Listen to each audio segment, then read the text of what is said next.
Bom, vamos lá, né? Vamos começar, né? Tivemos aí um ano cheio de aventuras políticas dramáticas, né? Mas que, diante da tragédia, né, brutal que estávamos expostos, né, a acontecer, o resultado pode se considerar, assim, num panorama mais geral, um resultado até que razoável para todas e todos nós que lutamos pela classe trabalhadora, por vários aspectos, né? Primeiro, porque conseguimos, mesmo em meio, né, uma brutal diferença, né, na configuração dos espaços na política institucional brasileira, colocar em andamento algumas questões que são importantes para a classe trabalhadora, e aí eu estou me referindo especificamente às candidaturas da esquerda radical, que não tivemos espaço na televisão, não tivemos recursos, mesmo aqueles que conseguiram pegar o fundo eleitoral, os recursos são irrisórios em comparação com as outras campanhas. Mesmo assim, nós tivemos a possibilidade de ampliar, de estender, né, para além daquele movimento defensivo que nós vínhamos fazendo até então, as nossas pautas e as nossas lutas. E o resultado que nós tivemos foi, pelo menos, a derrota eleitoral, né, do fascista, né, que está ainda aí no governo do país, com a vitória do ex-presidente Lula para a presidência da República numa frente ampla que está se expandindo ainda mais, né, para conseguir tocar algum nível de governabilidade no nosso país. Mas aí a gente tem que fazer uma análise de conjuntura, né, um pouco mais aprofundada no que diz respeito ao que a gente pode prever, né, e traçar quais os cenários possíveis e as estratégias de luta que a esquerda socialista revolucionária precisa tomar em conta, né. O que nós temos, de fato, no mundo, né, é uma crise brutal e continuada do próprio capitalismo, né. Se nós pegarmos não só os aspectos mais gerais, sociais e políticos de ascensão do fascismo, da extrema-direita, das guerras, né, da fome, que está se ampliando, né, de forma bastante acentuada nos vários espaços do globo terrestre, mas eu vou me deter aqui em aspectos econômicos mesmo, né, que é a minha área, né. O que nós vemos é uma crise econômica muito grave, muito difícil para o capital continuar o seu processo de reprodução ampliada, o que faz, com a taxa de lucro crescente, o que faz com que os ataques à classe trabalhadora e aos recursos naturais sejam cada vez mais brutais, acelerados e rumo a uma destruição total, né? Para se ter uma ideia, aqui no Brasil, nós sabemos e sentimos na pele, né, no dia a dia, a destruição dos poucos direitos trabalhistas, sociais e econômicos que a classe trabalhadora conseguiu alcançar nos últimos 100 anos. E eu digo isso porque a classe trabalhadora brasileira só alcançou esses direitos com muita luta. E esses direitos, em vista do que outras frações da classe trabalhadora em outras partes do mundo alcançaram, sempre foram muito irrisórios. Vou falar dos direitos trabalhistas, né? Nós estamos hoje aqui defendendo o fim da reforma trabalhista, ou seja, a retomada da CLT nos moldes que ela estava posta antes de 2016. Mas veja, antes de 2016, as relações de trabalho no Brasil já eram péssimas.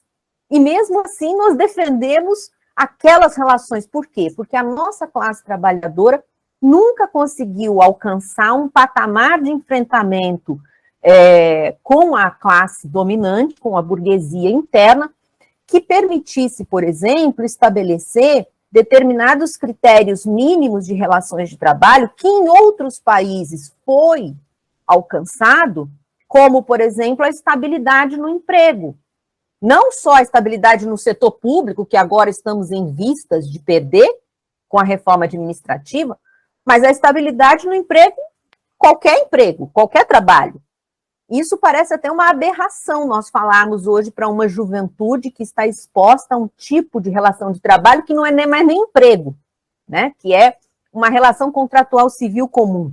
Mas veja, a partir do fim da Segunda Guerra Mundial, em diversos países, as relações de trabalho que foram estabelecidas por causa da luta de classes, da classe trabalhadora, eram relações de trabalho que previam que, se um determinado trabalhador ou trabalhadora estava num posto de trabalho e fosse demitido sem justa causa, ou seja, sem uma justificativa plausível diante do que era colocado no arcabouço legal, o outro trabalhador que fosse contratado para aquele mesmo posto deveria ter as mesmas condições de trabalho, ou seja, o mesmo salário, os mesmos direitos e assim por diante. O que fazia com que não era vantajoso para o capital, né, para o empresário, demitir um trabalhador simplesmente para rebaixar o trabalho ou reduzir os direitos trabalhistas, né, que é um dos fatores que faz com que a rotatividade, né, o turnover, que se diz, seja muito intenso no Brasil. Por que se demite muito? Por que no Brasil não tem estabilidade de emprego? Para rebaixar as condições de trabalho. Então, veja, as nossas relações de trabalho nunca foram, assim, um espetáculo de relações de trabalho. Mesmo assim, estamos defendendo, né, o fim da reforma trabalhista para voltar, pelo menos, a um patamar ruim, mas que era menos ruim. Mas eu estava falando da crise global do capital. E o que eu estou querendo dizer é que é o seguinte, estas relações de trabalho e as relações econômicas entre a classe trabalhadora e a burguesia nos demais países capitalistas que alcançaram um patamar de regulação, né, desta relação trabalhista, elas também estão sendo brutalmente destruídas.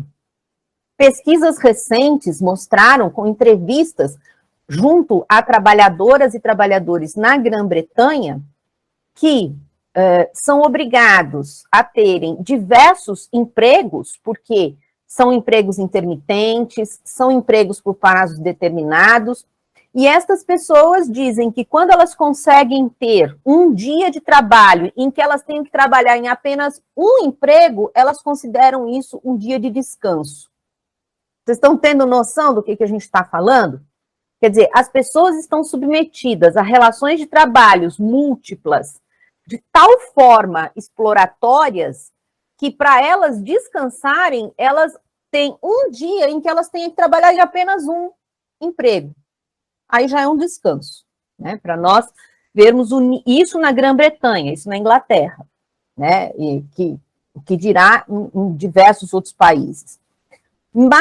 Mais de 50% das pessoas ocupadas na França não estão submetidas às famosas, né, relações de trabalho super progressistas, né, que ficaram conhecidas no mundo como a jornada de 35 horas, como diversos direitos trabalhistas. Mais de 50% dos ocupados na França não têm esse tipo de contrato de trabalho. E assim por diante. Então, como o capital, né, precisa recuperar o seu espaço de lucratividade cada vez mais crescente e na forma cada vez mais abstrata da riqueza, que é a forma financeirizada do capital,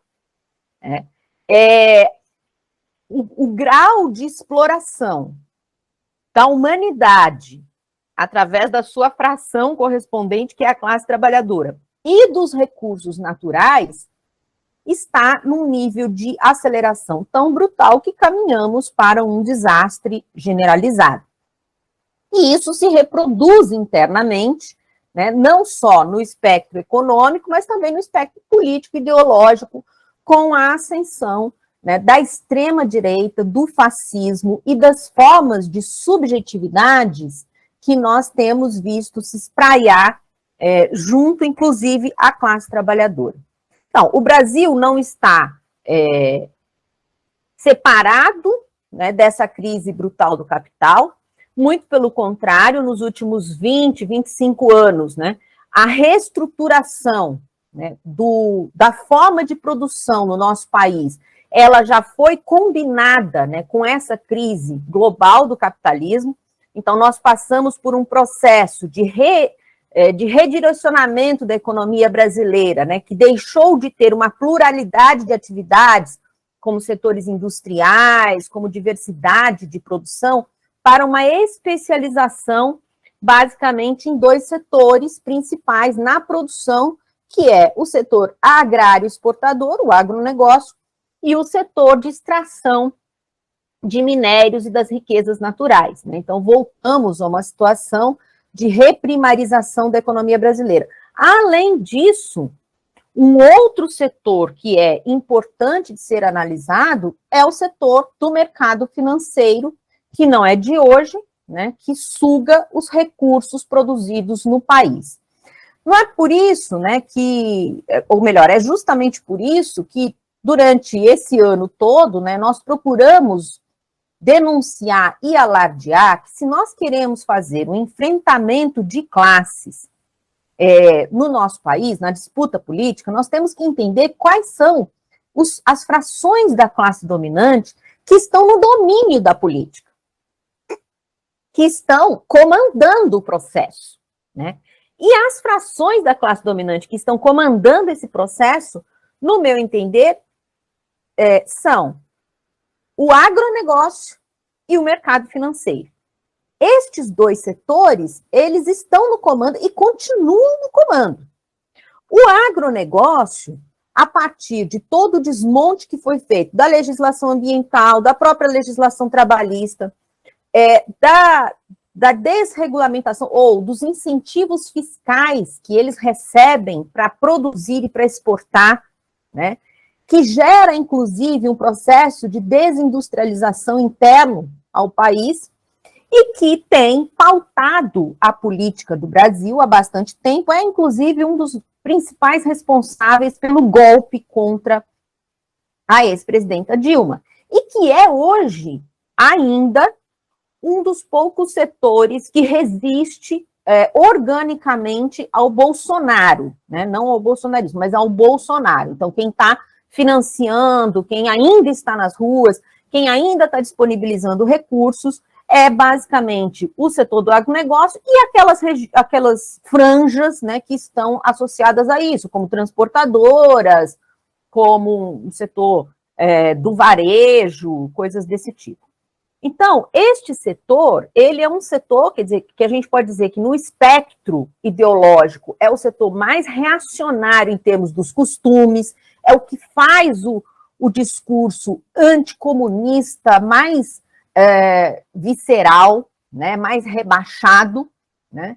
Mas tem um outro setor que é importante nós observarmos, que às vezes se disfarça de bastante educado, bem polido, né, que é o setor do mercado financeiro, né, que tem também os seus representantes com um nível intelectual muito baixo e cultural também bastante desprezível, né, caracterizado, digamos, grosso modo, pelo protótipo daquele Faria Limer, né, de sapatênis, né, cuja a aparência não corresponde a um risquinho que se faça na superfície, porque a essência é completamente vazia, mas esse setor, ele também não está para brincadeira, né? E este é o setor que tem se apresentado, que parece, né? Esse é o setor que venceu com Lula, o que é bastante complicado para a gente fazer um enfrentamento, porque ele se desvinculou rapidamente do Bolsonaro, né, e apostou, né, também na eleição do Lula. Então, ele venceu com Lula, não é à toa que os grandes nomes dos economistas do mercado financeiro, especialmente Henrique Meirelles, mas também outros que estão sendo aclamados, né, como se fossem, de alguma forma, progressista, como André Lara Rezende, Pércio Arida, e assim por diante, esse setor é o que vai pautar, né, a política econômica do país, e já está pautando, né, para o próximo governo, e vai afetar o cotidiano da classe trabalhadora. E aí eu quero me deter um pouco sobre os movimentos deste setor, quer dizer, do mercado financeiro, e como nós devemos pensar o enfrentamento a ele, porque eu acho que é isso que é importante, né? O mercado financeiro, ele ganha em dois pontos, duas frentes, basicamente, através dos títulos da dívida pública, né, que transfere dinheiro dos tributos arrecadados pelo Estado para estes setores do mercado financeiro, e através também da transformação da estrutura produtiva numa estrutura privatizada e que pode ser comandada pelos acionistas quando essas empresas têm capital aberto e, portanto, as ações estão na Bolsa de Valores. Então, títulos públicos ou títulos de dívida e ações de empresas são os dois setores principais que o agronegócio, ou melhor, que o mercado financeiro, que o capital financeiro suga, né, as riquezas produzidas não só no presente, mas também comanda o processo de produção e extração da mais-valia no futuro. Ele determina o quanto ele quer da mais-valia no futuro. E essa determinação do quanto ele quer da mais-valia no futuro é que coloca em xeque as possibilidades de um governo minimamente progressista, né, tentar provocar qualquer tipo de processo de desenvolvimento econômico nos marcos do capitalismo que não seja aquele que o mercado financeiro quer. Para vocês terem uma ideia, um exemplo mais didático sobre isso, vamos lá. Nos últimos 20 anos, houve uma expansão muito grande do setor universitário no Brasil, né? Tanto, muito mais privado do que público, mas houve também uma expansão das universidades públicas. Muito bem, com, inclusive, uma certa expansão do financiamento das universidades públicas, mas uma grande expansão do financiamento das universidades privadas com recursos públicos. Ao mesmo tempo, o que há 20 anos atrás, essas universidades privadas, né, o ensino superior privado no Brasil, era, na sua imensa maioria, quase na sua totalidade, era composto por grupos empresariais nacionais, familiares, na sua grande maioria, cuja regulação legislativa era de empresas sem fins lucrativos. É óbvio que nós sabemos que é evidente que tinha lucro ali, né? O Digênio, com o seu grande grupo Objetivo e o NIP, tinha lucro, todas as grandes universidades privadas, né? Que nós conhecíamos, inclusive, os donos, né? O nome dos donos.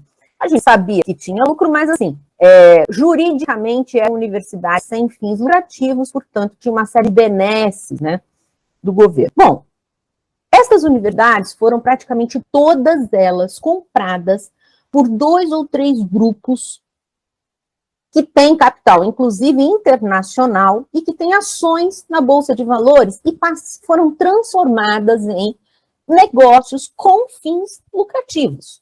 Ponto. E o que determina a taxa de lucro destas empresas agora, que se antes já eram simples fábricas de diploma, agora podem ser associados, talvez, a fábricas de sabão ou de salsicha, o que determina a taxa de lucro dessas empresas é o quanto os acionistas destas empresas na Bolsa de Valores projetam de expectativa para o futuro. E isso tem uma influência gigantesca, por exemplo, no quanto o governo brasileiro vai poder gastar, financiar o ensino público, universitário. Essa relação é extremamente importante para a gente fazer. Então, vejam, o governo brasileiro, que nos últimos 10 anos reduziu, eu tenho os dados aqui para vocês, reduziu o financiamento das universidades, que era, em 2014, de 13,9 universidades públicas, 13,9 bilhões de reais, para 5,4 bilhões de reais previsto para 2023. 10 anos. E isso é fundamental para quem? Para o capital financeiro que está alocado, né, nos ativos das universidades privadas, do ensino superior privado. Também é fundamental para o capital financeiro em geral, que não quer que o Estado gaste com universidade. Daí que vem, então, um problema que cai no nosso colo, no cotidiano da luta, que é o seguinte: quais são as propostas que vão surgir no debate político para resolver este problema sem entrar no debate mais profundo, né? Porque o que deveria ser feito para resolver esse problema era a estatização de 100% do ensino no Brasil, da educação no Brasil, e botar toda essa turma para correr, né? Os donos do capital financeiro que estão super explorando tanto o Estado como a classe trabalhadora e os estudantes no Brasil. Mas esse não vai ser o grande debate. O debate vai ser o seguinte: bom, o nosso Estado, como sempre, né, o mercado financeiro não aceita, porque não está aceitando nem os R$600 do auxílio do Bolsa Família, imagina que vai aceitar ampliar os gastos com as universidades, que é considerado, né, pelos ideólogos do capitalismo como um luxo. Não vai aceitar, né? Então, se o governo vier com qualquer proposta, ou se nós reivindicarmos, como lutadoras e lutadores, propostas de ampliação do orçamento das universidades federais, virá essa queda na bolsa que nós tivemos ontem ou antes de ontem, vai ser uma outra catástrofe gigantesca, uma chantagem gigantesca, dizendo como o Estado agora vai desperdiçar recursos com uma coisa supérflua, que é a universidade pública, né? Sendo que tem coisas muito mais urgentes, as pessoas estão passando fome, precisa ter o farmácia popular, precisa ter a cisterna para água, né, conter a água, fornecer água encanada, e vocês estão pedindo universidade, vocês estão pedindo pesquisa científica, isso é um luxo. Vamos fazer o seguinte: vamos cobrar a mensalidade das universidades, dos estudantes, porque para ter acesso a esse luxo, os estudantes poderão pagar mensalidade. Como o Lula sempre se comprometeu que o filho do pobre, o filho da empregada, tem que ter direito à universidade, só que ele não disse qual universidade nem sob quais condições, isso não é incompatível. Porque, ao mesmo tempo, né, que vai favorecer a continuada degradação da universidade pública e da pesquisa no Brasil, e transferência de recursos para a iniciativa privada, porque cobrar mensalidade das universidades não garante os recursos necessários para se ter uma universidade de qualidade, com pesquisa, extensão e universalidade. Então, cobrar mensalidade não é a saída, ao mesmo tempo que cobrar mensalidade serve especialmente também a um outro setor do mercado financeiro que está de olho nas vidas da juventude para o futuro. Então, o cenário que nós temos nesse sentido é o seguinte: o Estado vai ser chantageado a não liberar recursos para o ensino, para a educação em geral.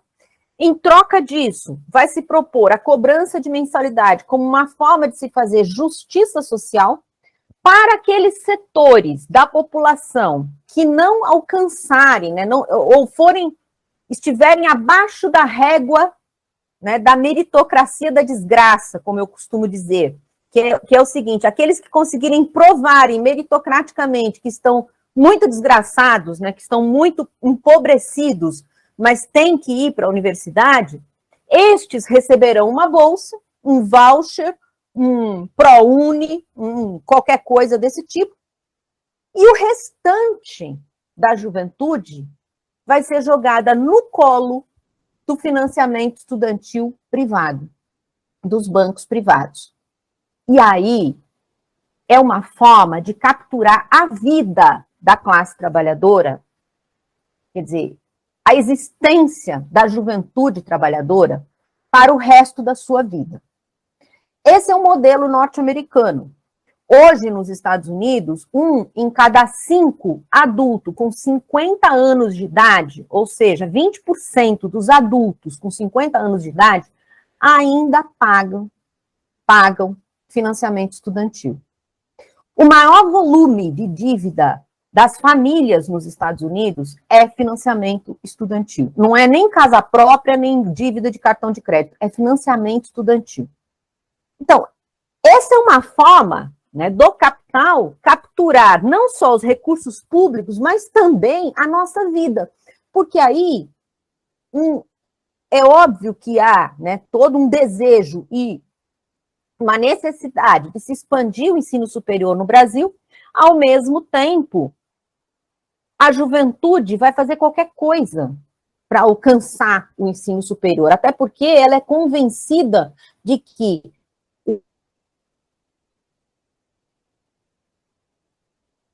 o desemprego que nós temos no Brasil é um problema da educação.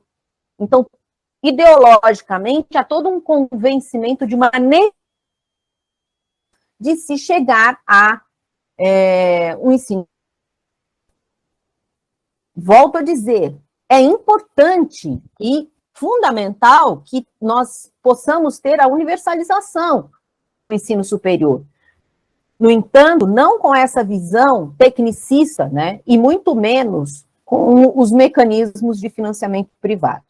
Bom, esse é um dos exemplos que nós podemos dar de como as frações do capital, elas estão se movimentando dentro da estrutura do próximo governo, ao mesmo tempo, já estão chantageando de forma bastante acentuada. Eu esperava, vou confessar a vocês, eu esperava que teria, assim, um prazo de uns 3 a 4 meses de trégua para o futuro governo. Mas veja, o futuro governo nem começou e já não tem trégua. Então, o tamanho da luta que nós temos é gigantesco. Agora, como nós vamos fazer essa luta? Essa é a grande questão que nós temos que colocar. Por quê? O governo Lula e todos aqueles que estão mais intimamente vinculados até agora, né, nesse período de transição, e possivelmente na formação do próximo governo, não é ignorante em termos de tudo isso que nós estamos falando. Né? O Lula e as suas equipes sabem muito bem tudo isso que nós estamos aqui debatendo. E, no entanto, optam por continuar na mesma toada, tentando abrir brechas, né, para resolver minimamente a agenda que foi colocada em termos de propostas emergenciais, como Bolsa Família, como recuperar o farmácia popular, como recuperar uma ou outra coisa que foi completamente desmontada no governo Bolsonaro. Então, não é uma ignorância do governo, do futuro governo, né, em relação às movimentações do capital, eles sabem disso. Portanto, também não é tarefa nossa ter que defender a todo custo qualquer coisa que venha do próximo governo, né, em nome da defesa de uma estabilidade política. Agora, o que eu quero dizer com isso? Como é que nós vamos fazer, ao mesmo tempo, uma oposição ao governo Lula, e lembrando, inclusive, alguém que falou anteriormente aqui, né, que nós não temos que ter medo de sermos chamados, né, tá apoiando o bolsonarismo, coisas desse tipo. Eu acho que não é nem só isso, né, nós temos que nos colocar na defesa dos interesses da classe trabalhadora no seguinte sentido: só será possível reverter tanto o movimento da extrema-direita no país, com a classe trabalhadora que foi cooptada, a parte da classe trabalhadora cooptada por essa extrema-direita. Então, só há possibilidade de reverter a ascensão da extrema-direita, do bolsonarismo e do fascismo, e, ao mesmo tempo, enfrentar as frações do capital, se nós trouxermos para cá, para o chão da sociedade, os meandros das negociações políticas que se dão no balcão de negócios do Congresso, né? Explicando isso de forma mais explícita aqui para a gente terminar e começar o debate, é o seguinte: nunca, desde a redemocratização do país, nunca tivemos um Congresso majoritariamente progressista, nunca. O Congresso brasileiro sempre foi de centro-direita e, às vezes, majoritariamente de centro-direita. Inclusive, a Assembleia Nacional Constituinte, que fez a Constituição de 88, que é considerada, que foi considerada, né, porque já foi muito desmontada, uma grande, uma boa Constituição socialmente falando, né, em termos de direitos. A Assembleia Nacional Constituinte era majoritariamente, mas amplamente majoritária, da direita e da centro-direita. Qual é a diferença dos momentos políticos em que a gente consegue ter direitos garantidos e avançar na luta de classes e o período em que nós não conseguimos? É o quanto a classe trabalhadora está envolvida na política, está fazendo política. Nos anos 80, a classe trabalhadora estava envolvida na política. Quando qualquer artigo que era proposto para a nova Constituição brasileira entrava em discussão, em todos os bairros, em todas as casas, em todos os comércios, em todas as escolas, a população estava debatendo aquele artigo. Vou pegar um exemplo. Licença maternidade, está na Constituição. Isso era debatido pelas mulheres trabalhadoras, pelos homens trabalhadores. Não era simplesmente um cálculo, né, com a burguesia. Bom, a licença maternidade vai representar tanto em custo Brasil, vamos negociar isso, aquilo outro. Ou seja, resumindo, né, já falei bastante, eu acho que a tarefa principal que nós, revolucionários, socialistas, radicais, da esquerda radical, temos nesse momento, é trazer o debate político para o chão da vida, para o dia a dia. É pegar lá no Congresso e dizer o seguinte: olha, eles estão discutindo essa PEC, eu quero saber o que é isso, da onde sai. Veja, eles estão discutindo uma PEC que é para tirar 170 bilhões de reais do teto de gastos, do limite do teto de gastos. E aí isso parece um absurdo, o mercado financeiro fica louco com essa possibilidade. Gente, isso é troquinho para o quanto o Estado brasileiro arrecada, que no próximo ano vai chegar perto de 4 trilhões de reais. Então, a gente tem que trazer essa discussão para o chão, para o dia a dia, entendeu? 170 bilhões de reais é menos do que a Petrobras distribuiu de dividendos esse ano. E o mercado financeiro está prestes a explodir o Brasil, coisa que não vai acontecer. Por quê? Ontem mesmo, antes de ontem, eu estava dando uma aula e falando para os meus alunos. Os alunos falavam assim: mas professora, você viu? O mercado ficou nervoso, as ações despencaram, não sei o quê, não sei o quê. Eu falei, sim, então, alguém está ganhando, alguém está perdendo. Por quê? Se estão vendendo as ações e o preço das ações está caindo, tem gente que está comprando. Não é como uma jornalista disse há uns anos atrás, né, que, olha, o mercado financeiro está despencando, as pessoas estão vendendo e ninguém está comprando. Ora, não existe essa possibilidade. Como é que alguém está vendendo e ninguém está comprando? Então, se as ações da Petrobras despencaram, é porque alguém está comprando mais barato, alguém perdeu, alguém ganhou. Isso não tem nada a ver com a gente. Isso é pura pressão, né?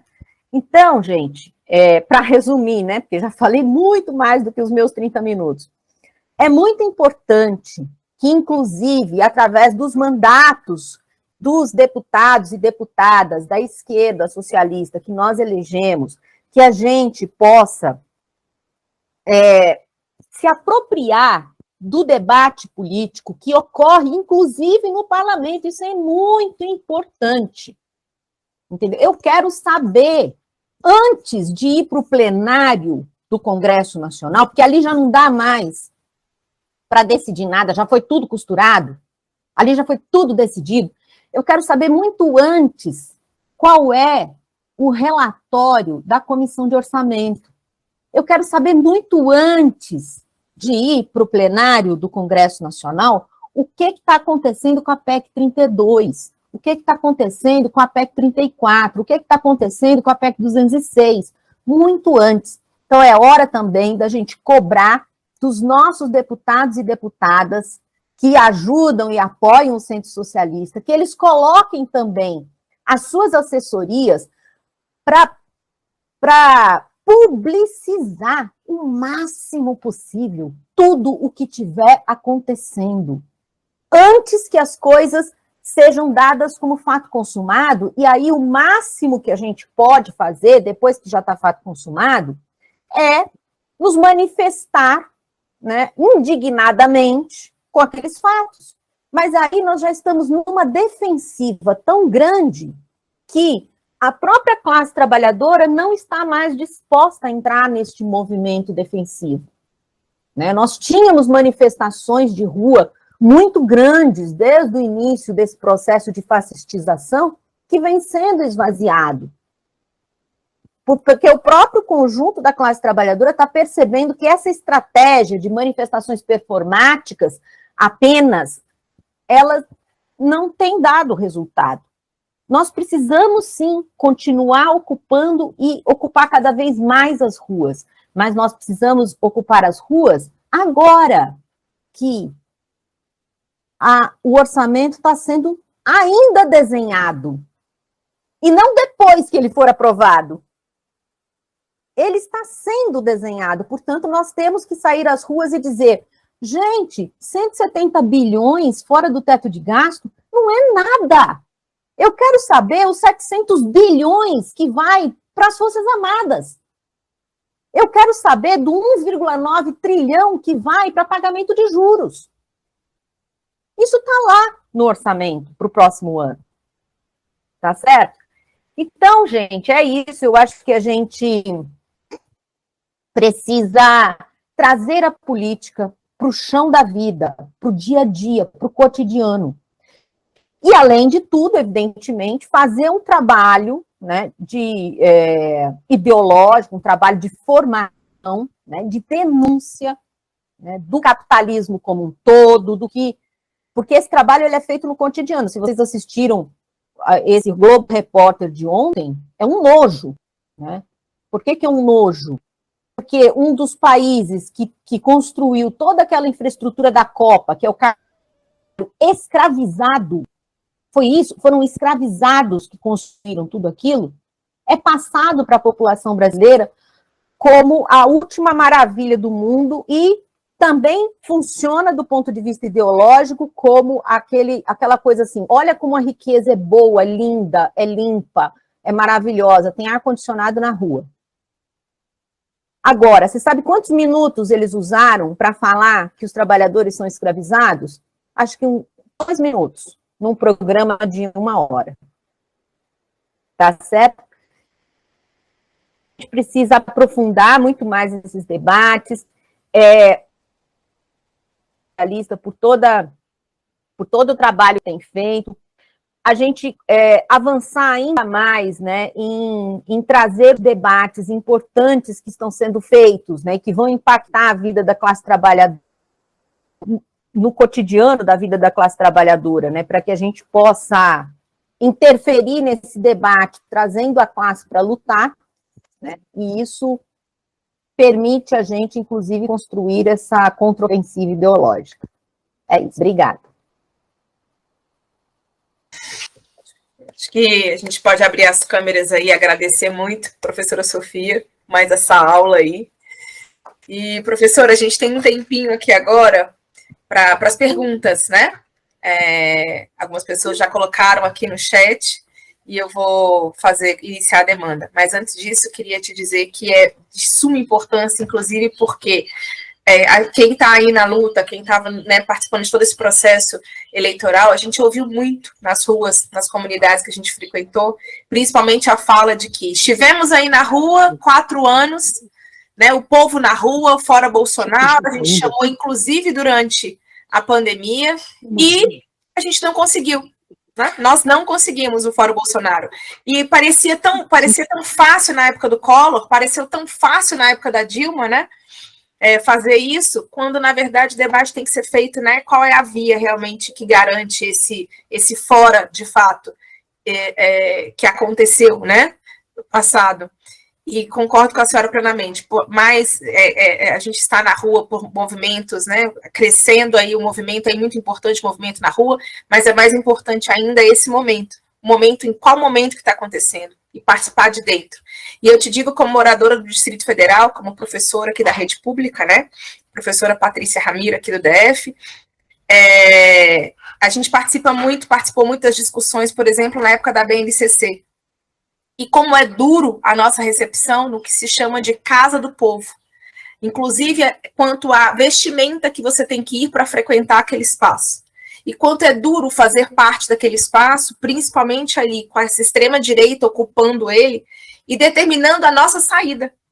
Porque a gente estava ali dentro se manifestando contrária, né? A gente participou muito ativamente ali contra a BNCC do ensino médio, contra a reforma do ensino médio, contra, enfim, inúmeros assuntos pertinentes à educação, e como é difícil ser ouvido naquele espaço que a gente fala como a casa do povo, principalmente por essas pessoas, né? Como a senhora colocou muito bem, a gente nunca teve maioria no Congresso, e os que estão lá estão lutando arduamente, bravamente, para fazer esse espaço acontecer minimamente.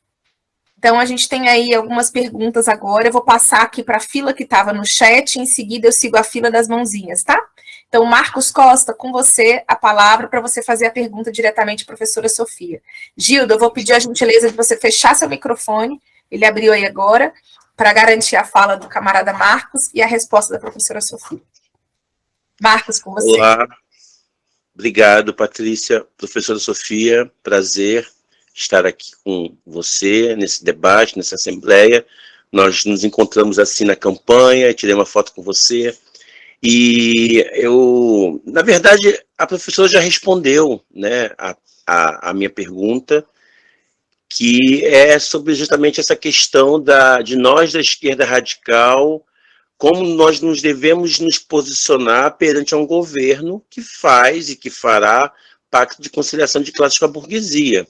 Evidentemente que a vitória do Lula nessas eleições ela foi importante porque estávamos a um passo da autocracia com o Bolsonaro. Então, foi uma vitória fundamental e todos nós, né, ou pelo menos boa parte da esquerda radical no segundo turno, fez campanha para o Lula, né?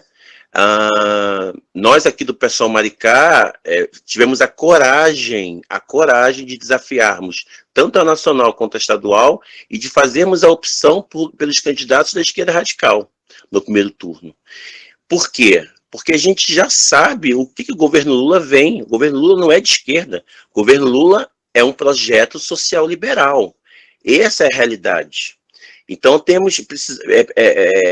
precisamos nos posicionar e trabalharmos com essa realidade. Então, a pergunta que eu fiz para a professora foi essa.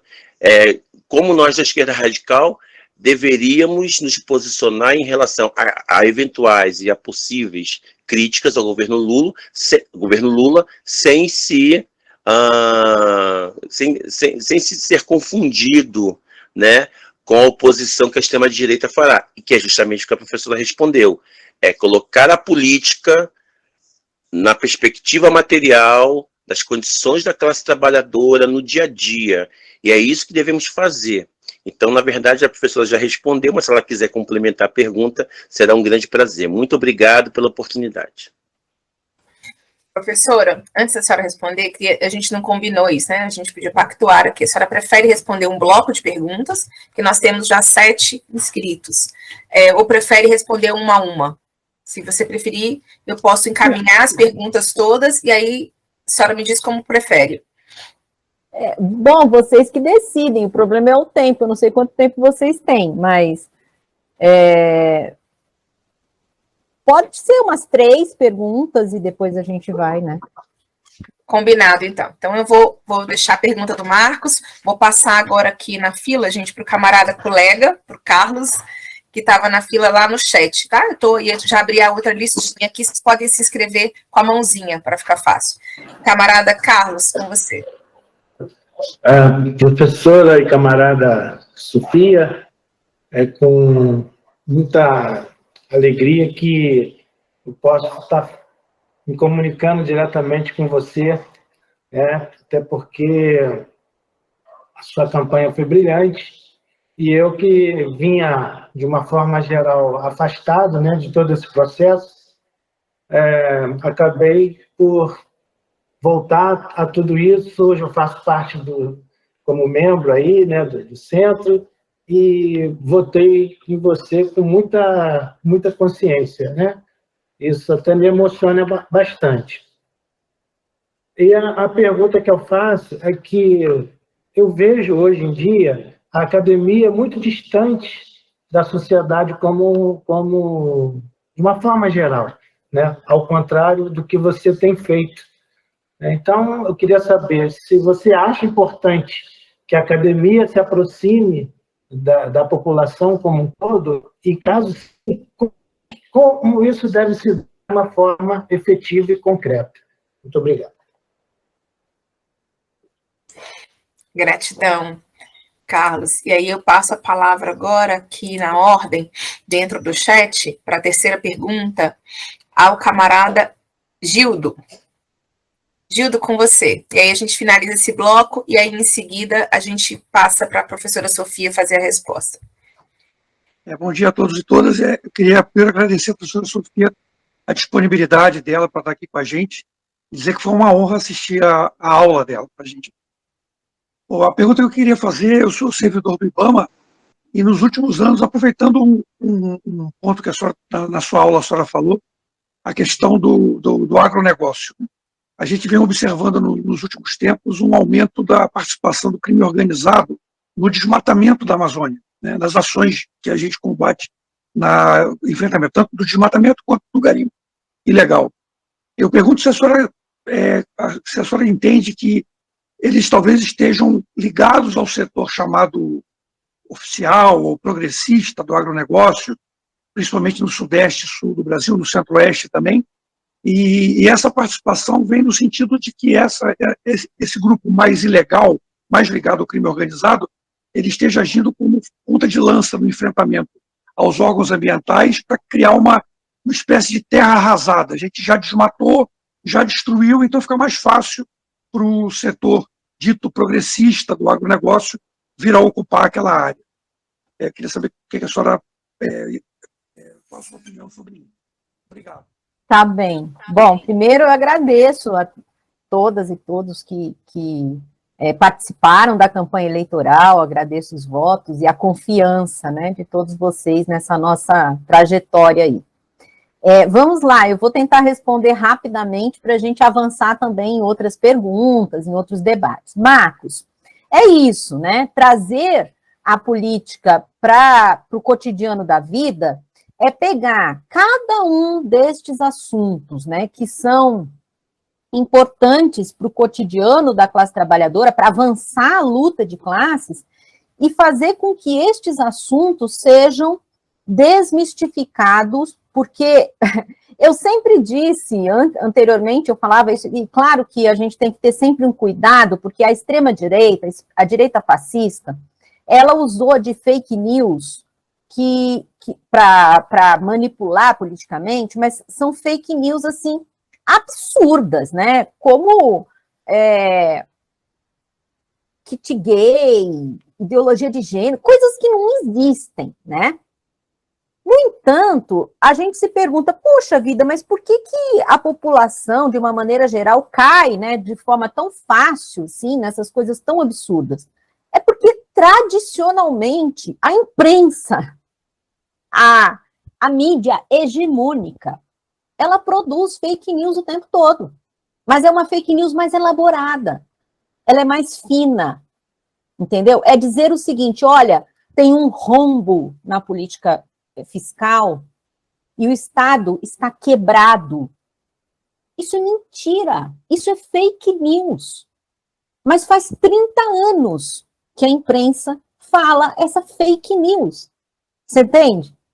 Então, quando a gente diz, olha, nós temos que trazer aqui para o cotidiano da vida o que está sendo decidido com relação ao futuro da classe trabalhadora, dos brasileiros e brasileiras, é enfrentar esse trabalho ideológico de manipulação política, né, que é difícil, que é no cotidiano, que é no dia a dia, mas é nossa tarefa fazer isso, né? Trazer para cá para o chão da vida, né, esse debate político é importantíssimo para que a gente possa enfrentar essa máquina ideológica de produção de consensos, né, e que, mais uma vez, olha, depois de toda a reforma trabalhista que nós tivemos, de toda a destruição de direitos sociais políticos, de corte dos recursos públicos nas áreas sociais, inclusive educação e saúde, do teto de gasto, depois de tudo isso,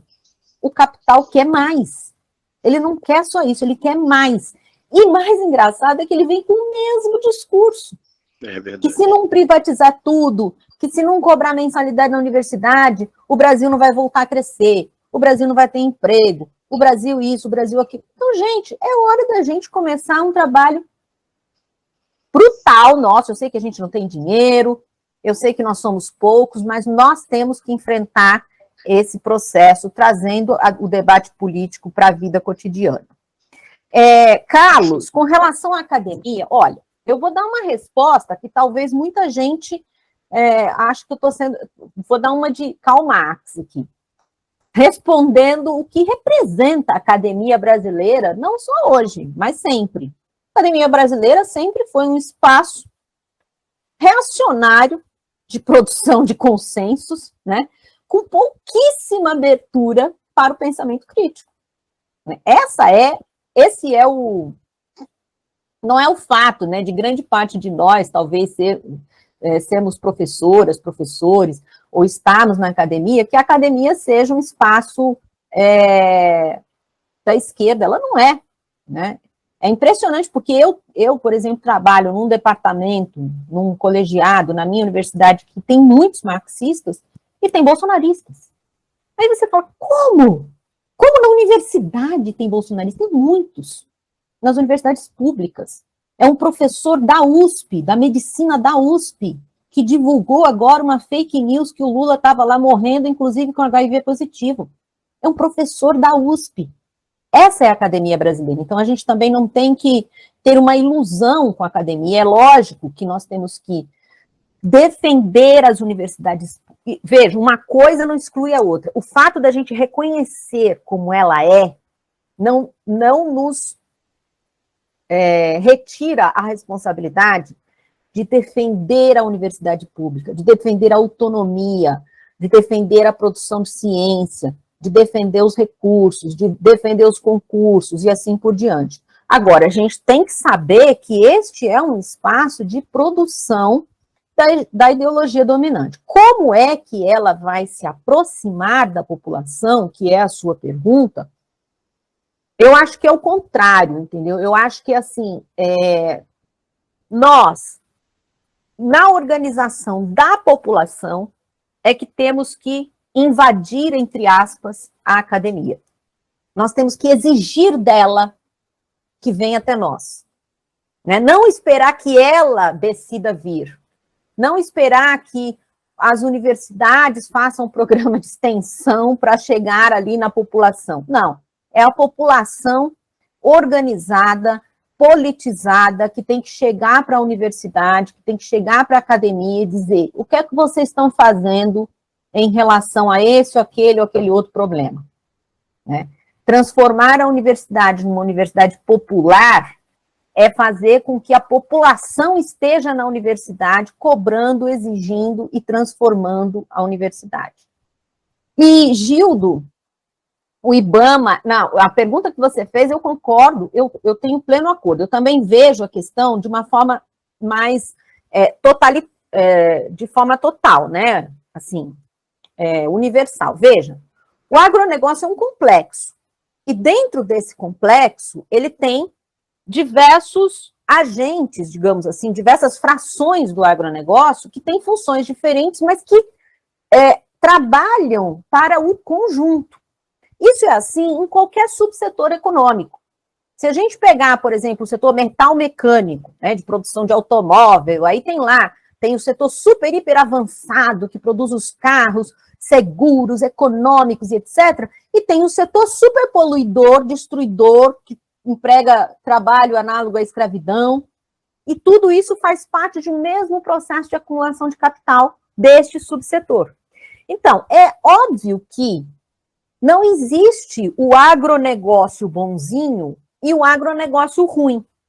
O que existe é um Estado que consegue regular mais o agronegócio na sua totalidade, e isso representa, claro, combater a criminalidade, proibir o desmatamento, impor, né, um limite a essa criminalidade, mas isso não faz com que o outro setor do agronegócio esteja descolado e, ao mesmo tempo, ausente dessa perspectiva de superexploração dos recursos naturais dos seres humanos. Muito pelo contrário, não é à toa que o interior de São Paulo, por exemplo, é absolutamente bolsonarista. Mas não é lá no interior de São Paulo que tem o agronegócio mais bonitinho, mais limpinho, mais arrumadinho? Não é lá no interior de São Paulo que eles são mais tecnológicos, que eles são mais isso ou mais aquilo? E eles são os mais reacionários, né? Então, é uma totalidade, sim. A prática do crime organizado, ela é funcional e necessária para o chamado agro do bem. No meu entender, não tem agro do bem, entendeu? Porque faz parte da lógica interna deste subsetor burguês, dessa fração burguesa, ser destrutivo. Para mim, tão destrutivo quanto desmatar uma área de cerrado é permanecer durante 50 anos produzindo cana-de-açúcar numa das terras mais férteis que poderia estar produzindo comida. Para mim, não tem diferença entre destruir um cerrado e continuar produzindo cana numa região que podia produzir comida. Agora, como mudar isso? Porque, veja, então parece que é o seguinte, vamos simplesmente pegar essa... É lógico, a gente tem que defender, né? Combater o crime, acabar com o desmatamento, recuperar terras, mas tem que reverter o processo todo. Tem que ter uma decisão coletiva do que vai produzir e onde vai produzir. É impossível continuar produzindo combustível num lugar que devia estar produzindo comida. É impossível continuar produzindo gado de forma improdutiva, de forma retrógrada, em lugares que poderia estar produzindo mel, como na Caatinga, por exemplo. Né? Não só o agronegócio, a extração mineral, né? Eles estão moendo o Brasil e exportando numa velocidade gigantesca. E os desastres ambientais que virão disso são inimagináveis. Inimagináveis. A região que é a Vale do Rio Doce está super explorando em Minas Gerais, as catástrofes ali, não são catástrofes, né? Os crimes ali são terríveis. Então, esses debates a gente também tem que desmistificar na cabeça do conjunto da classe trabalhadora. E dizer para a classe trabalhadora que fala assim, não, mas a gente tem que defender o agronegócio bom. Não tem agronegócio bom. Está tudo ligado. É isso. Gratidão, professora Sofia. Vamos lá, encaminhar aqui agora para as perguntas das mãozinhas. Camarada Renato, prazer ter você aqui, viu? Camarada Renato Sanches. Logo em seguida, Felipe, depois Igor. Oi, tudo bem? Vocês me ouvem?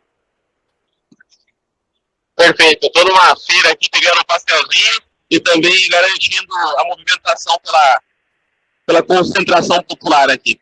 Que alegria tremenda ter a professora Sofia nessa manhã. Estávamos ansiosos desde aquela oportunidade dos ataques, né, Patrícia? E que alegria tremenda, viu? E toda a movimentação, a campanha linda dela atropelando o liberal no pânico, foi uma coisa assim, sem igual, viu? Professora, uma coisa que eu tenho notado muito é que a crescente onda bolsonarista acabou assustando muitos de nós de usarem as clássicas cores vermelhas, né? E a gente percebe o quanto isso acabou... Oi?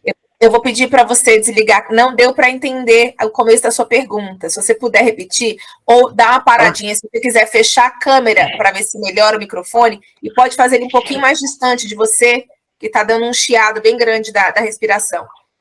E agora, tá melhor? Tá bem melhor. Isso. Eu afastei um pouquinho do caminhão aqui, desculpem pelo barulho.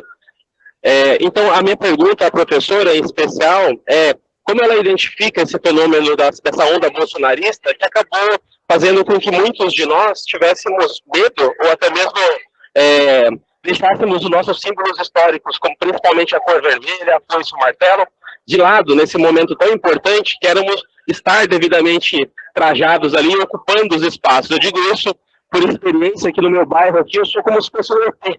Eu saio com as cores vermelhas aqui, e a gente percebe que ao mesmo tempo, a cada 10 pessoas, 9 estão muito enraivecidas por ter essa audácia de usar esse vermelho, que já era para ter sido sepultado pela história, né?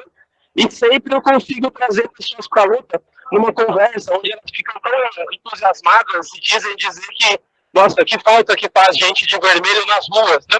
Então, eu gostaria de ouvir da professora nesse momento como ela vê a importância da gente assumir os nossos símbolos históricos para lutar de forma, nem que seja visual, até mesmo nos espaços que estão sendo tomados por essa onda neofascista. E por último, só, quando a gente vai conseguir perceber o tempo para a gente retornar aos anseios do Partidão de Prestes? Obrigado. Gratidão, Renato. Eu vou passar para a segunda pergunta, que é do camarada Aguiar, tá, gente? Ele se inscreveu via chat antes do Lucas. E aí depois eu passo para o Lucas. Para o Felipe, desculpa, Felipe. Aguiar, com você, querida. Olá, bom dia, camaradas. Bom dia, boa tarde agora já, né? Muito obrigado, camarada Sofia, pela aula, né? Foi excelente, esclareceu muitas coisas, colocou em pauta coisas necessárias que estavam em segundo plano, né, devido a essa luta contra o fascismo, né, o bolsonarismo, enfim. É muito importante a sua participação nas eleições também. E eu gostaria de saber, diante de sua aula, que foi colocado aqui a questão da luta de classes, né? E a luta de classes, ao meu ver, ela só pode ocorrer se antes houver consciência de classe.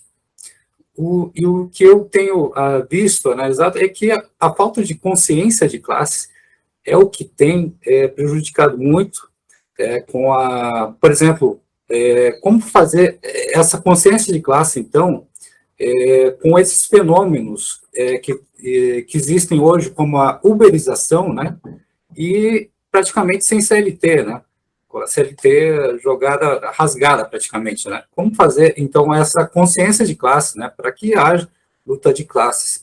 E, aproveitando um gancho, assim, eu gostaria de saber sobre a auditoria da dívida. Como que é possível fazer a auditoria da dívida? É isso. Obrigado. Para fechar esse bloco de 3 perguntas, camarada Felipe, com você.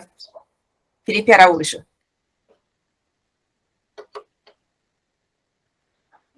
Oi, camarada, me ouve bem? Primeiro, obrigado pela presença aqui, camarada Sofia, e também pela luta que teve durante as eleições. Acho muito importante que a gente tenha pessoas dispostas a pautar o que nos é caro. Inclusive, nesse governo agora, vai ser muito importante uma organização à esquerda, um polo organizado à esquerda, para poder cobrar o governo das pautas que nos são caras. Porque senão a gente vai perder de WO, porque o outro lado vai estar lá cobrando. Inclusive, o próprio Lula, no outro governo, ao falar com os sindicalistas, eu sou dirigente sindical dos engenheiros, ao falar para os sindicalistas, passou o recado, a Fiesp estava aqui me cobrando o tempo todo, vocês não estavam. Por quê? Porque faltou a crítica, tinha que proteger, porque era o nosso governo, não sei o que lá, e não teve crítica. O próprio Lenin falou isso para os sindicatos durante a Revolução lá na União Soviética. Existem problemas, porque ele teve que instituir um governo, uma forma burocrática, e a forma burocrática tem suas questões e precisa que exista bola à esquerda cobrando que se tem avanço, senão a burocracia vence. E a gente tem retrocesso. Então, esse é o primeiro ponto que eu queria colocar, se ela se tem acordo com isso, enfim, debater a respeito disso. E outro ponto, eu sou eletricitário, foi do Grupo Eletrobras de Furnas, foi privatizada aí há pouco tempo, a gente não conseguiu, há 5 meses, né? A gente ficou quase 5 anos na luta e há 5 meses a gente não conseguiu interromper. E a gente vai ter agora uma oportunidade de reestatização. Eu queria ver a opinião da camarada Sofia a respeito dessa necessidade, né? Porque a privatização do sistema Eletrobras todo, que são todas as empresas do sistema Eletrobras, não é só uma empresa, gente, ela vai trazer aumento estrutural de conta de energia, que vai tirar da capacidade de renda das pessoas, porque ela vai ter que pagar energia, vai ter uma inflação generalizada, porque tudo utiliza energia para ser produzido nesse país, e a gente vai ter, de forma estrutural, um aumento de energia. A gente conseguiu comprovar isso em audiências públicas. E além disso, o grande marco político que a gente tem, porque a Vale, quando foi privatizada, quando teve a oportunidade de tirar, foi 6 anos depois. Eletrobras não, agora está na boca, dá para reestatizar, gente, dá para reestatizar. E a gente vai passar um recado para o mundo, para todo mundo que vem aqui no Brasil, muda o governo, dá um golpe e rouba, a gente vai embora com um saco de dinheiro para passar férias em outro país, a gente pode ter a oportunidade única de passar o recado para o mundo e falar, aqui no Brasil, se vier roubar, pode ser que você não leve mais. Então, assim, é uma proteção para frente para a gente reestatizar o Grupo Eletrobras. Além de toda a questão de soberania energética que a gente perdeu, a gente está completamente ferrado em relação a isso. Eu queria que a camarada pudesse botar a opinião dela a respeito desse ponto também, se possível. Obrigado. Obrigada. Bom, começar aqui, Renato, o seguinte, olha, eu não tenho muito, eu concordo com você que a gente tem que levar nossas cores, cada vez mais nós precisamos desmistificar, né, desmentir, na verdade, todas as falácias, as mentiras, a demonização do comunismo, do socialismo, principalmente apontando a necessidade, as mazelas, né, do capitalismo, o horror do capitalismo no cotidiano da vida das pessoas, e aí dizendo, é por isso que nós estamos aqui de vermelho, e é por isso que nós enfrentaremos. Agora, eu vou te dizer uma coisa, eu também não sei por quê. O bolsonarismo, eu não sou dessa área, né, não sou especialista nisso, eu não consigo muito ainda fazer um balanço, né, de quais são os mecanismos mais intrínsecos que levaram a um conjunto tão grande de gente, principalmente no Sul e Sudeste, a se transformar de forma tão irracional em seres brutais. E veja, explicar simplesmente pelo avanço das igrejas neopentecostais não me convence, pelo seguinte: o Nordeste deu, em média, 65% dos votos para o Lula. E não foi só no segundo turno, foi no primeiro também. E no Nordeste, na Bahia especialmente, não tem menos evangélicos do que tem em São Paulo ou do que tem em Minas Gerais. Eu acho, inclusive, que Minas Gerais tem menos evangélicos do que tem na Bahia. Então, é um assunto que a gente precisa se dedicar, não eu especificamente, porque não é da minha área, né? Eu não tenho capacidade de fazer essa análise, né, do porquê. Talvez tenha a ver, né, com uma história, né, de classe dominante violenta, escravocrata, que passa que reforça os preconceitos, enfim. É uma área que precisa ser muito bem analisada para a gente, inclusive, enfrentar o fascismo nestas formas de gatilhos, né, que ele conseguiu acionar esses gatilhos. O fascismo acionou esses gatilhos num conjunto da população brasileira, né? E pela diversidade dessa população que se transformou em bolsonarista, e por outro lado, também pela diversidade de um conjunto da população que não é bolsonarista, eu não tenho condições de entrar muito nesse debate.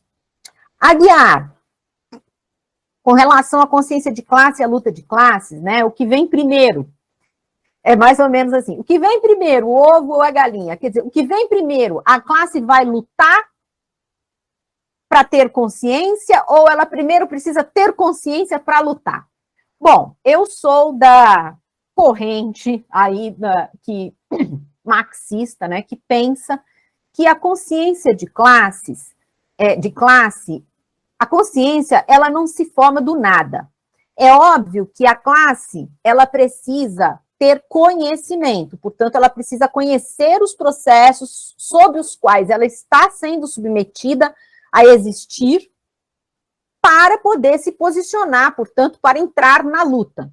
No entanto, também, ao mesmo tempo, ela só consegue ter acesso a este conhecimento entrando na luta. É um processo da seguinte forma: você só consegue elevar o nível da consciência de classe se a classe estiver em luta. Mas, para fazer a classe entrar na luta, você precisa fazer com que ela entenda a situação em que ela está submetida. É por isso que o nosso trabalho, ele não pode ser um trabalho doutrinário, porque a doutrinação, da forma como eu entendo, ela não eleva o nível da consciência da classe.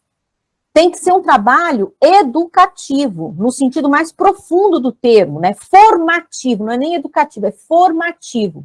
O que é formação? É conhecer as raízes dos problemas e as contradições dos problemas sobre os quais nós estamos determinados a existir, nós enquanto classe trabalhadora. A partir daí, nos posicionar. E quanto mais nós nos posicionamos, mais nós vamos tendo consciência. E quanto mais consciência nós vamos tendo, mais nós lutamos e mais nós avançamos. Eu penso que a gente não pode esperar que a classe tenha consciência, como se essa consciência viesse do nada, para que ela entre em movimentação. O que fez, por exemplo, com que os anos 80 fossem anos de ascenso da luta de classes no Brasil, que não só acelerou o processo ou impulsionou o processo de derrubada da ditadura, promoveu todo aquele movimento das diretas já, promoveu das diretas já, da Constituição, da Constituinte brasileira. Foi primeiro um processo de educação da classe trabalhadora, no sentido de fazer grupo de formação, de tal, ou foi a luta das greves que começaram lá em 77, 78, e aí a classe começou a pensar, nossa, é verdade, o salário está sendo corrigido abaixo da inflação faz anos, a ditadura está provocando isso. E aí a consciência vai aumentando, a consciência vai aumentando. Então, qual é a nossa grande crítica aos governos petistas? É que os governos petistas se propuseram a resolver os problemas mais imediatos da classe trabalhadora sem que ela precisasse entrar na luta. Isso é a pior coisa para a consciência da classe. A classe não precisa lutar, que eu resolvo. Só que ele não resolve. Porque a outra classe está lutando o tempo todo. E está produzindo consciência. Está produzindo ideologia na consciência da classe trabalhadora. Aí o que acontece? Eu saí em campanha eleitoral em vários lugares. Aí o que acontece? Um trabalhador de uma usina de aço chegar e dizer, quando eu falava, olha, eu estou aqui defendendo a redução da jornada de trabalho para 30 horas semanais, sem redução salarial, eu sou do Partido Comunista Brasileiro. O cara falava assim, nossa, isso aí eu aprovo. Vou dizer para você, eu votei no Bolsonaro, mas agora eu gostei da sua proposta. Vocês estão entendendo? É concreto. Se a gente consegue fazer com que uma luta concreta ganhe os corações e a mente da classe trabalhadora, tem que ser concreto. Porque ele entende que é possível reduzir a jornada de trabalho, porque ele entende que é possível melhorar as condições de trabalho que estão dadas. E aí, a partir daí, construindo processos mais avançados de consciência de classe. E a questão da dívida que você também perguntou, ela é também uma faca de dois gumes, digamos assim. Você fala assim, é possível fazer uma auditoria da dívida pública? Não é nada impossível fazer auditoria da dívida pública. O problema é que eu já escrevi sobre isso há bastante tempo, eu acho que foi um texto lá de 2011 ou 2013, não me lembro muito bem. O título do texto é assim, Auditoria da Dívida Pública, as armadilhas de uma tática. Pelo seguinte, Quando você coloca para o conjunto da população que você vai fazer a auditoria da dívida pública, meio que você está dizendo para essa população que tem uma dívida que é justa e tem outra dívida que é injusta. Portanto, a dívida injusta a gente anula ou não paga ou exclui, e a dívida pública justa a gente paga, a gente equaciona. Só que a gente tem que saber que a dívida pública não é isso. Né? A dívida pública não é igual à dívida privada de uma empresa ou de uma família.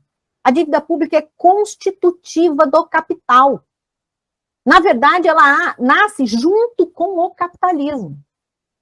Portanto, nenhuma dívida pública é justa, porque ela é, como eu costumo dizer atualmente, ela é o spa do capital. A dívida pública é o local de descanso do capital. E sempre que existir capital, vai existir dívida pública. O que nós temos que dizer para a população é que nós não vamos aceitar que os nossos recursos sejam usados, os recursos tributários, sejam usados para financiar a dívida pública. Isso é luta de classes. Durante a campanha eleitoral, muita gente me perguntava, sim, mas você está dizendo que reduzir a jornada de trabalho para 30 horas, a gente concorda, melhora as condições de vida da classe trabalhadora e tal, mas isso aí é bom para todo mundo? Não, não é bom para todo mundo. Para os capitalistas não é bom, mas eu não estou preocupada com eles. Então, é mais ou menos isso que a gente tem que falar. Então, a dívida pública, a auditoria da dívida pública, como uma bandeira de luta para chamar a atenção para o problema, portanto, é uma tática, é válido, é importante. Agora, a mensagem subliminar que ela passa é que seria possível construir um país capitalista que tivesse uma dívida pública limpa. Não tem. Não tem. Tá entendendo?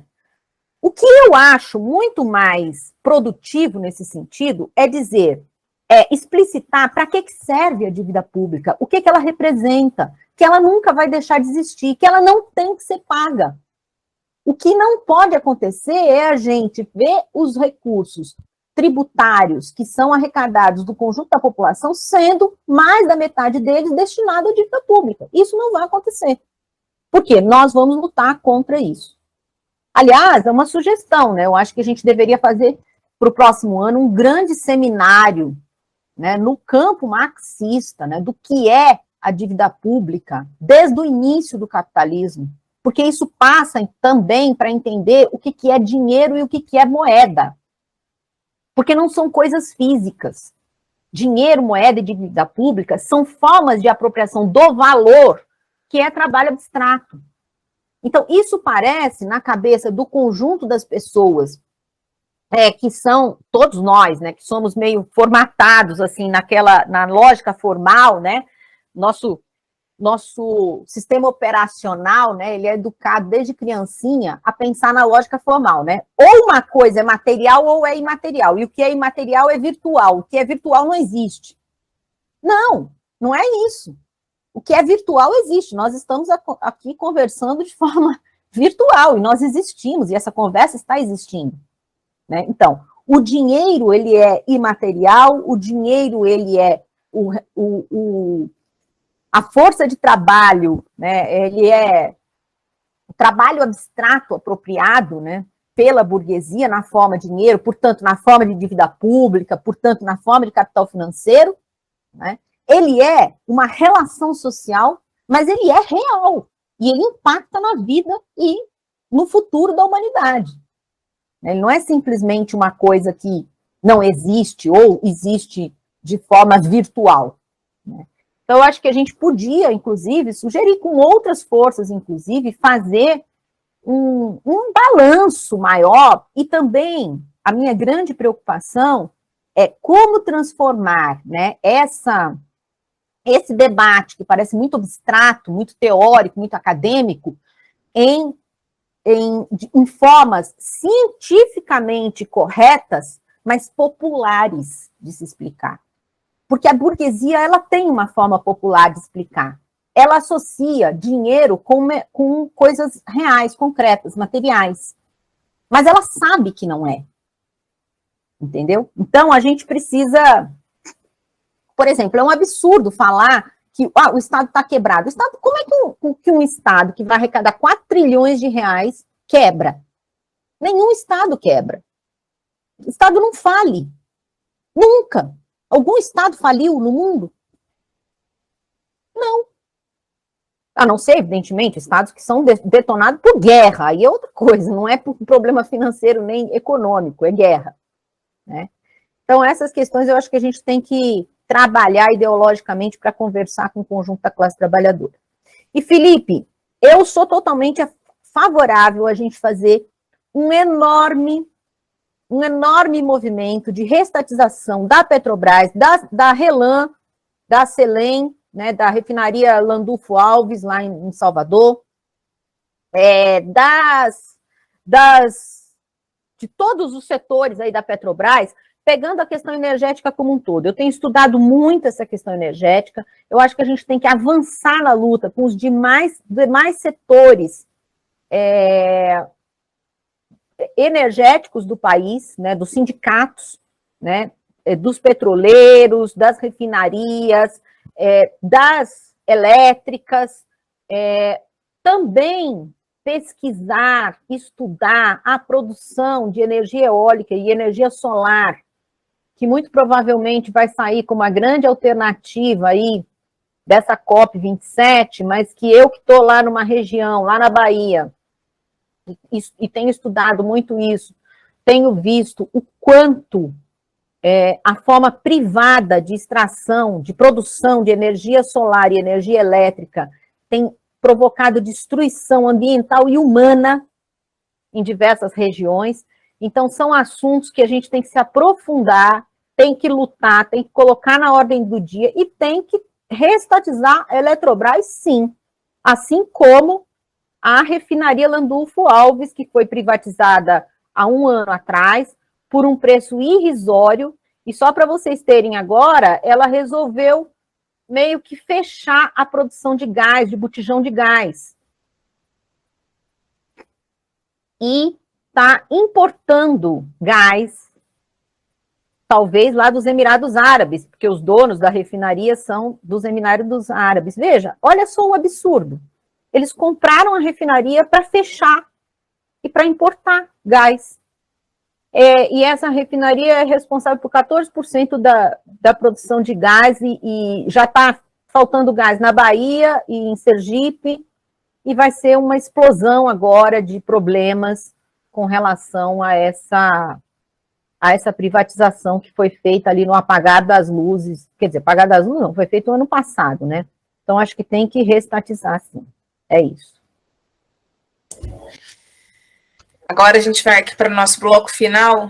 As inscrições, como eu informei no chat, se encerraram para as perguntas. Eu passo a palavra para o Igor agora. Está aqui a mãozinha levantada para o Igor. E em seguida eu vou fazer 2 perguntas que foram feitas via chat para a gente, que são pessoas que não estão com o microfone funcionando, e aí eu faço aqui para a professora Sofia. Igor, com você, querido. João Magnus. Está aqui aparecendo o Igor, mas é o João. Camarada Sofia, sou o João, estou aqui com os camaradas Igor e Andrei. Nós somos do Centro Socialista aqui no Amapá e somos também, recém-ingressamos no PCB, nós 3. Queria agradecer sua tarefa brilhantemente cumprida na candidatura e a sua presença aqui com a gente na Assembleia. É uma aula incrível de economia e todo o resto. A minha pergunta vai fugir um pouco da economia, mas queria ouvir o que você tem a dizer sobre isso. Em relação às manifestações golpistas e fascistas que estão acontecendo no país inteiro, aqui em Macapá não é diferente, aqui na capital, né? E tanto o Centro Socialista como o momento atual do PCB somos organizações de vanguarda, né, não de massa, principalmente pela quantidade de pessoas comparadas ao PT, por exemplo. como que nós, como organizações de vanguarda, podemos atuar frente a essas manifestações fascistas, né? Considerando principalmente que em alguns casos estamos em locais, em cidades, que é o caso aqui em Macapá, em que a parcela bolsonarista da população é maior do que a de esquerda. Queria ouvir você falar um pouquinho sobre isso, por favor. Aí eu vou encaminhar agora a pergunta do camarada Daniel Carvalho, e ele coloca assim, uma dúvida, direcionar o valor da dívida pública para empenho social, como subsidiar qualidade de vida aos trabalhadores em retórica de enfrentamento de classe, seria suficiente para custear a redução da jornada de trabalho? E a outra pergunta, a última pergunta que a gente tem aqui é da camarada Viviane Lima, e ela coloca assim, eu gostaria de perguntar à professora Sofia, caso ela fosse eleita, quais seriam os ministros que ela indicaria para economia, saúde e educação? Sei que é medíocre a pergunta limitando apenas esses ministérios, mas gostaria de saber quais nomes que ela considera os capazes neste momento. E, pessoal, acho que a gente encerrou esse bloco de perguntas à camarada Sofia, professora Sofia, e encaminhei as 3 últimas, não vi mais ninguém inscrito, tudo certo? Professora Sofia, então, com a senhora. Ai, viu? Deixaram as perguntas mais difíceis para o fim. Vamos lá. João, assim, bom, olha só, eu acho que nesse momento, agora, daqui até a posse do Lula, nós temos que nos posicionar em 2 sentidos. Em primeiro lugar, estarmos sempre atentos e organizados para ocupar as ruas em defesa da democracia, das liberdades democráticas, em defesa da posse, se algum movimento vier no sentido de confrontar esta possibilidade, mas, ao mesmo tempo, eu vejo, pode ser que pelo local onde eu não esteja vendo a totalidade, nesse caso, que esses movimentos eles estão sendo cada vez mais enfraquecidos em termos de questionar a eleição. Não que o bolsonarismo e o espaço público que eles ocupam hoje vá diminuir automaticamente. Eles não vão diminuir seus posicionamentos no espaço público. E aí sim nós temos que enfrentar. Mas como enfrentar? Não é medindo forças ali no embate direto, mas sim na nossa organização, junto com outras forças do campo democrático, do campo progressista, para, a partir de tudo isso que nós estávamos falando desde cedo aqui, quando a gente tiver que lutar, por exemplo, contra uma PEC, pela reestatização da Eletrobras, pela reestatização de diversos setores da sociedade, a gente saia às ruas de forma organizada. Outra questão, retomando o que eu já disse também, como enfrentar o bolsonarismo, trazendo a política para o cotidiano da classe trabalhadora. Porque aí a classe trabalhadora começa a discutir questões concretas e não o irracionalismo bolsonarista.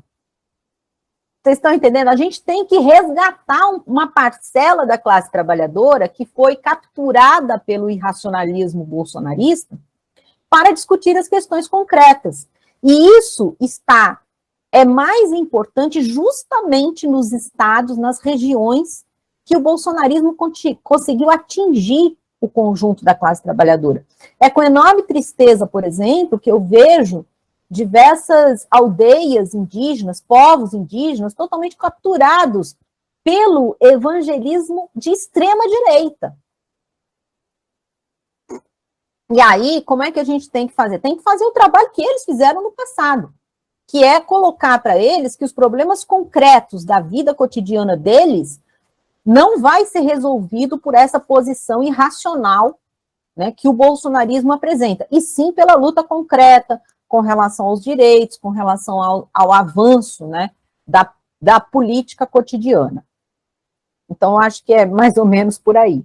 que a gente vai enfrentar o bolsonarismo como movimento de massas, não exatamente esse tipo que está agora na rua, que eu acho, eu tenho a impressão, posso estar equivocada, porque eu estou num estado, né, numa região em que eles são muito fracos, que é a Bahia, principalmente, né, ali, por exemplo, na cidade que eu vivo, Vitória da Conquista, eu passei ontem na frente lá do Exército, tinha meia dúzia de senhores e senhoras, que são as pessoas desocupadas de sempre, que estariam na rua fofocando da vida dos outros, estão lá sentados lá fofocando da vida dos outros.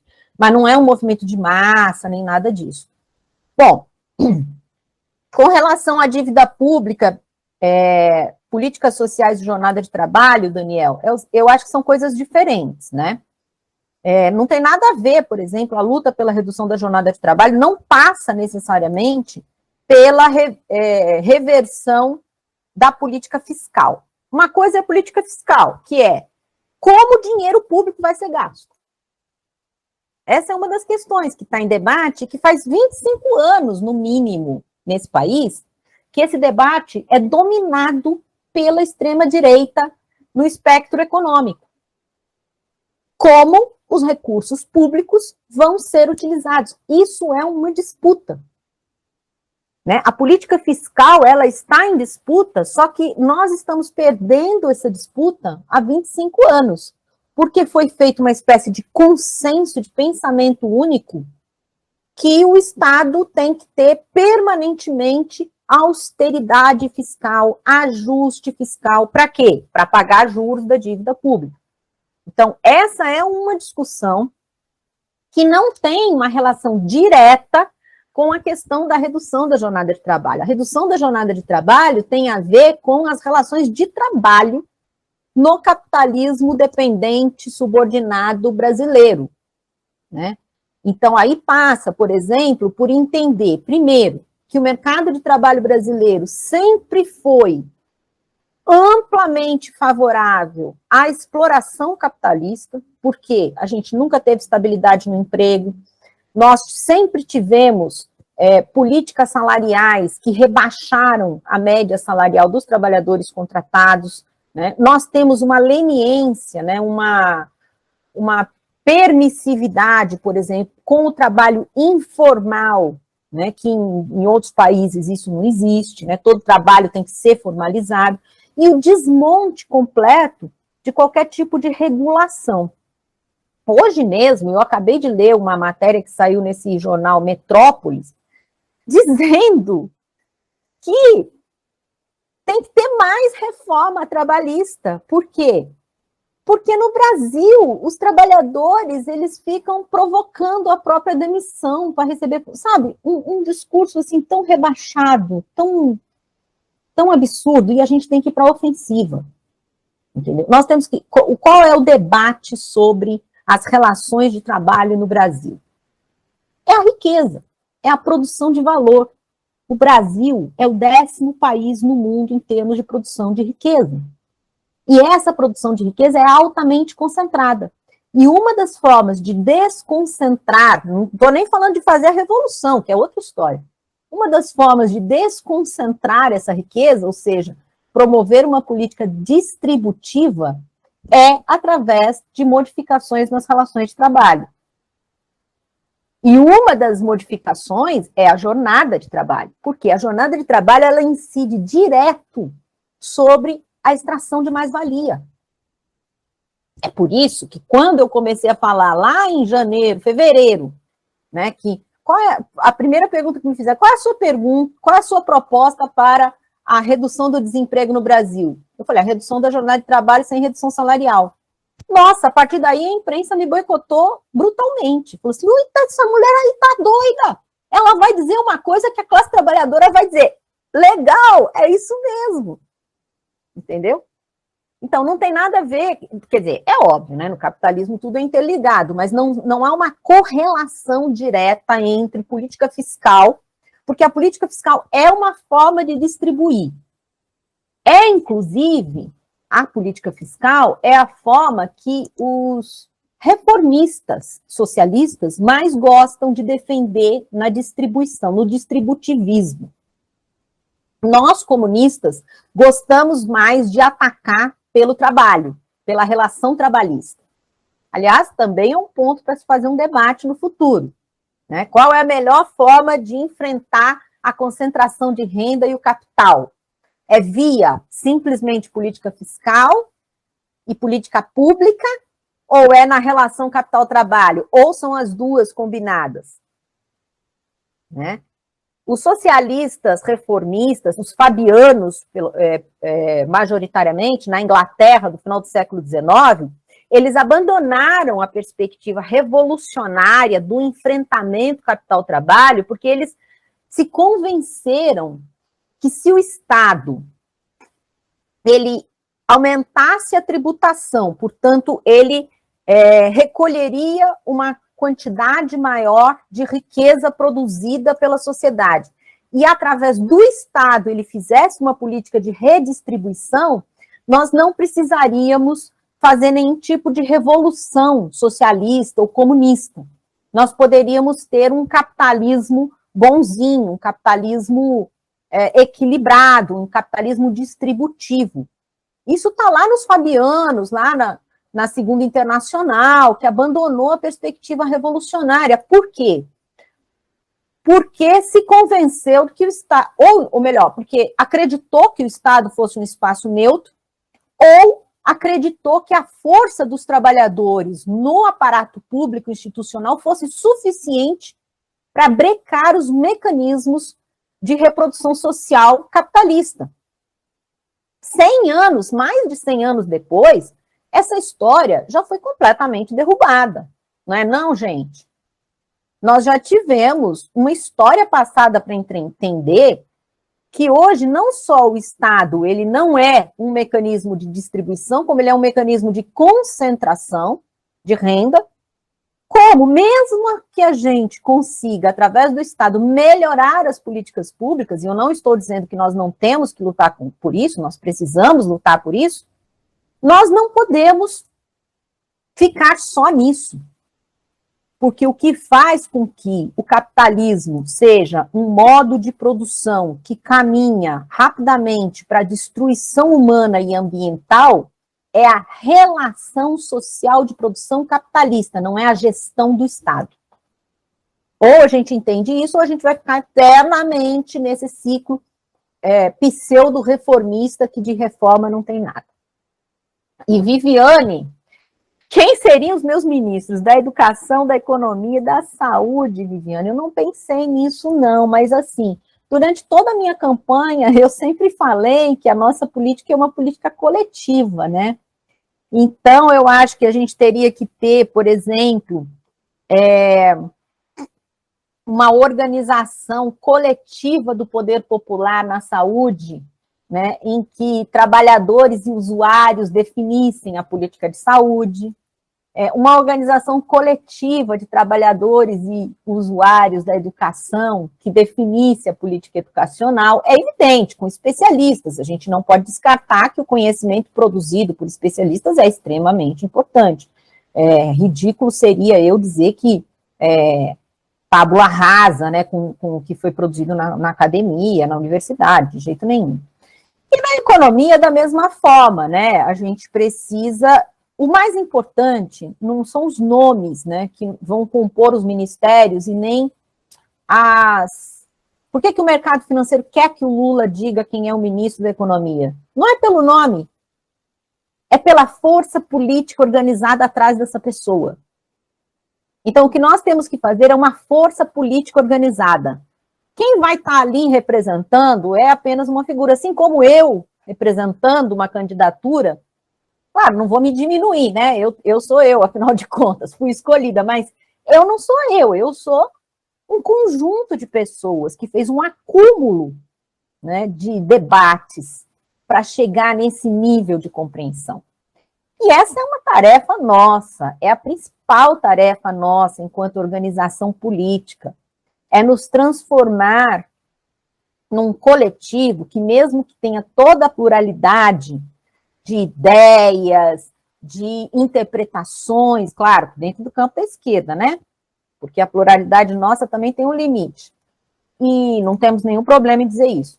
Mas mesmo que a gente, estou falando aqui do Centro Socialista, mesmo que a gente consiga, né, nesse coletivo, ter uma pluralidade de ideias, de interpretações, esse coletivo tem que ter um rumo. E quem estiver, em determinado momento, representando esse coletivo, neste rumo que foi coletivamente construído, não interessa, pode ser qualquer um, pode ser vários, podem ser vários, né? Então, eu não tenho um nome, assim, de ministro, nem pensei, não chegou nem perto de mim pensar nomes para estas pessoas. O que eu sei é que os nomes que a burguesia quer colocar não são pessoas, são projetos políticos. Pode ter certeza disso. Se eles não querem Guido Mantega e querem Henrique Meirelles, não é pela figura do Guido Mantega e nem do Henrique Meirelles. É a força política que eventualmente esteja por trás deles. É isso.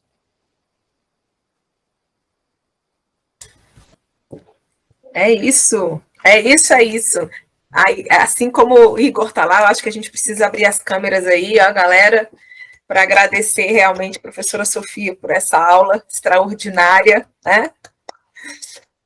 Que você nos presenteou aí nessa manhã. Acho que esse debate aqui é primordial, essencial, necessário. E que bom que a gente teve agora, você nesse momento conosco, logo nesse pós-eleição, onde está tudo tão assim, né, em ebulição, para trazer essa reflexão, várias reflexões, mas principalmente essa que o momento da luta é agora, né? É esse agora. E aí, vamos para a rua, vamos organizar, vamos pensar o que a gente realmente quer. E realmente compreender o que está sendo feito, né? Enquanto lei. Eu penso que isso, professor, é o que mais me incomoda muito nas discussões, quando a gente passa para discussões realmente aqui, como a senhora falou, trazer para o chão da vida. O que é essa PEC 32? O que está ali discriminado? Onde ela nos afeta? O que é essa outra PEC? O que seria lá, né, quando a gente fez a discussão da BNCC com a comunidade escolar para que ela entendesse? Porque hoje ela está vivendo a reforma do ensino médio e todas as rupturas e todos os danos que ela trouxe para uma escola pública, onde a gente sabe que não tem nem a estrutura física de um instituto federal para lidar com uma educação profissional nos moldes que foi pensado. Então, assim, hoje ela está falando, não quero, que horrível, que já aconteceu, já foi votado. Mas naquele momento lá, qual era a dificuldade de explicar de fato o que era a BNCC, o que estava posto em jogo ali, quais eram as perdas, né? Como a senhora trouxe tão bem aqui hoje sobre toda a questão dessa visão econômica realmente, sobre o que está em jogo no país hoje, né? O que é realmente a verdade, o que a gente precisa estudar. E a gente está sempre aqui, com certeza o convite está sempre aberto, porque tanto sua aula, e eu convido todos aqui para assistir a aula da professora Sofia Manzano, está lá no nosso YouTube do Centro Socialista, foi ano passado, foi um prazer imenso, foi uma aula maravilhosa, e com certeza complementa e traz para a gente outras reflexões sobre o que a gente falou aqui hoje. Então, camarada Sofia, em nome aqui do Centro Socialista, mais uma vez, receba aí nosso fraterno abraço, nosso aperto de mãos, e principalmente nossa mão socialista na luta aí, tá? E principalmente os nossos parabéns por ter se colocado enquanto mulher, ter colocado o seu corpo, a sua voz, a sua história, aqui, na luta social, realmente se colocando como candidata, indo para a rua, fazendo esses debates e trazendo para a gente essa perspectiva das contradições que foram encontradas e as possibilidades, né, diante dessas contradições que a gente tem aí para frente, para seguir. Com certeza, você ter se colocado aí, a gente sabe que muitas mulheres emanaram energias para que você tivesse ali a postos, nos representando com a sua voz, com o seu corpo, com o seu tempo, com a sua disposição.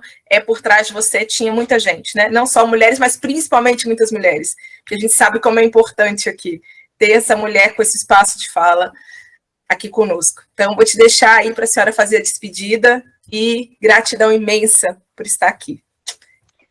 Eu que agradeço, fico muito lisonjeada de estar aqui com vocês. Enfim, essas são as ideias aí que eu tenho desenvolvido para a nossa luta futura, quer dizer, trazer mesmo a política para o nosso cotidiano, fazendo ao mesmo tempo luta e formação teórica, né? Aquela verdadeira relação dialética, né? Sem prática, sem teoria revolucionária, não tem prática revolucionária, só que sem prática revolucionária, a teoria também não serve para nada. Então, são as duas coisas que nós temos que colocar no nosso cotidiano de luta, fazer a formação entendendo as contradições imediatas, né, que a classe trabalhadora está sofrendo. Isso é importante, viu, gente? É muito bom a gente estudar o complexo do capital como um todo, que envolve, por exemplo, isso que algumas pessoas falaram aqui, né, o Renato, né, como a onda bolsonarista atingiu. Eu, por exemplo, não consigo responder isso, porque não tenho como estudar outros assuntos, né, tanto da política como da cultura, da consciência, enfim, são assuntos muito importantes que nós temos que aprofundar os estudos científicos, mas nós precisamos estar junto do conjunto da classe trabalhadora naquilo que é mais imediato para ela. E o que é mais imediato para ela é a produção e a reprodução da sua vida cotidiana. É a sua relação de trabalho, é o seu salário, é a sua condição de existência, é a sua escola, é a escola para os seus filhos. Então, fazer essa tradução, né, essa mediação entre o estudo teórico mais avançado e o cotidiano da vida é, pelo menos, uma tarefa que eu me coloco nesse momento para que a gente possa engajar muito, mas muito mais gente nessa luta e fazer a tão famosa formação da consciência de classe nessa luta que a gente vai avançar. Então é isso, gente, atentos, firmes para defender, né, o espaço da liberdade democrática, mas sem abrir mão de avançar na luta socialista, na luta comunista e na luta revolucionária. Obrigada pelo espaço mais uma vez. Fica aí nosso grande